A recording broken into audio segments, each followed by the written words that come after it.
ছাত্র সংসদ নির্বাচনের যারা নির্বাচিত হয়েছে এই কয়েকদিনে তাদের অবকাঠামোগত উন্নয়নের দিকে তাকান, তাদের নেতৃত্বের দিকে তাকান, তাদের অর্থনৈতিক সমস্ত কাঠামোগত দিক থেকে বৈষম্যহীন ভাবে যেভাবে সমস্ত হলগুলোকে উন্নয়ন করেছে সেদিকে একটু তাকান।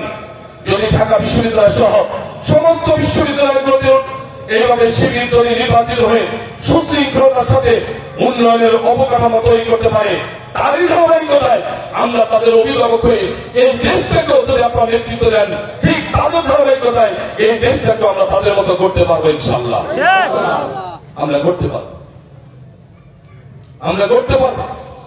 আমরা রাস্তাঘাটের যা বরাদ্দ হবে সেই বরাদ্দের কমিশন যদি নেতারা না খায়, সেই রাস্তা নির্মাণ হবে, সেই রাস্তা 2, 4, 10, 15, 20 বছর কিছু হবে বলে আমি মনে করি না। আমি বলেছি অত্যাচার আল্লাহকে ভয় করি।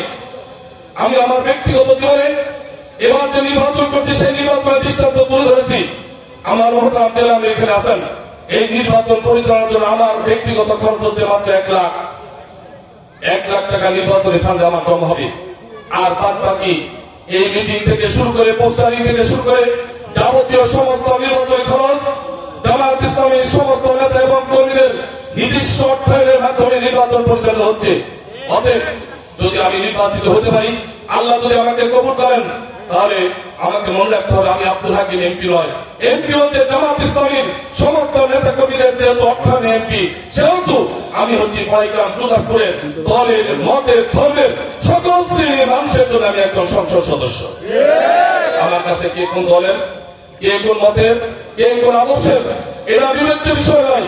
আমার কাছে বিবেচ্য বিষয় হচ্ছে আপনি গুরদাসপুর এবং কুড়িগ্রামের নাগরিক কিনা, আপনি বাসিন্দা কিনা, আপনি এখানে অবস্থানগত দিক থেকে আমার কাছ থেকে ন্যায্য হক, ন্যায্য অধিকার, সেবা পাওয়ার অধিকারী কিনা, আমি 100% সেই সেবা দিতে রাজি আছি। আমি খেদমত করব, আমি সেবা দিব। আজকের প্রেক্ষাপটে সংসদ সদস্যদের কাছ থেকে আপনারা কি চাবেন? এই বাহির তার কিছু না।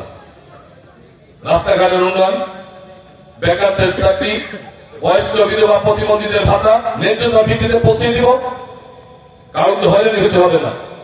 আর আমরা বলেছি 65 উঠে আমার বাবাজিদের মায়েদের চিকিৎসা কার্ড করে দিব। 100% চিকিৎসা দায়িত্ব নিয়ে নিচ্ছে আমরা।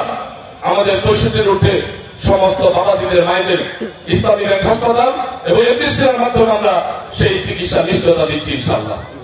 এর পাশাপাশি আমরা ইতিমধ্যে এগুলো যে করব তার নমুনা আমরা দেখাই দিচ্ছি। মানুষ আমাদেরকে নিয়ে মন্তব্য করলো, নিজস্ব অর্থায়নে, আমার সংগঠনের নেতা কর্মীদের অর্থায়নে আমরা অনেক যাতায়াতের সুবিধার্থে রাস্তা নির্মাণ করে দিয়েছি। যাতায়াতের মালিককে আমরা কথায় নয় বাস্তবে কাজ করে আপনাদের সামনে দেখাই দিচ্ছি। এরপরেও যদি আমাদেরকে গ্রহণ না করার কিছু করার নেই।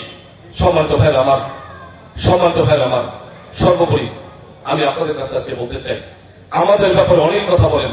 আমার মা বোনরা আমরা ক্ষমতায় গেলে, নির্বাচিত হলে রাস্তায় বের হতে পারবো না, এগুলো মিথ্যাচার, অপপ্রচার। আমরা আমাদের মায়েদের, আমাদের বোনদের যেই সম্মান দেয়, যে মর্যাদা দেয়, যেই ইজ্জত দেয়, কারণ এই ইজ্জত দেওয়ার কারণ একটাই, ইসলাম মা বোনদেরকে সম্মান দিয়েছে এবং মর্যাদা দিয়েছে।